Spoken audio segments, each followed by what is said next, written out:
السلام علیکم ورحمۃ اللہ وبرکاتہ۔ جی تو آج آپ کے ساتھ ایک اور نبی کریم صلی اللہ علیہ وآلہ وسلم کی طرف سے اس امت کو نصیحت، یعنی اس جو میں آپ کے ساتھ سلسلہ شیئر کر رہا ہوں، اس میں نبی کریم صلی اللہ علیہ وسلم نے جن باتوں سے منع فرمایا ہے وہ میں آپ کے ساتھ شیئر کرتا ہوں۔ اب ایک اور چیز نبی کریم صلی اللہ علیہ وسلم نے منع فرمائی ہے۔ دیکھیں، پوری نماز میں رسول اللہ صلی اللہ علیہ وسلم نے صرف ایک ایسا مقام ہے جس کو منع فرمایا، اور اس کے کرنے کی جو مشابہت ہے وہ کتے کے ساتھ قرار دی۔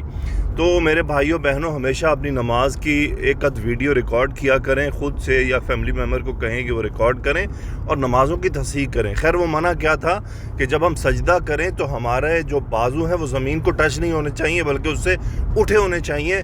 اس کو رسول اللہ صلی اللہ علیہ وسلم نے کتے سے مشابہت دی کہ ایسا عمل، یعنی ایسا بیٹھنے کا انداز کتے کا ہوتا ہے۔ اللہ ہمیں عمل کی توفیق عطا فرمائے، آمین۔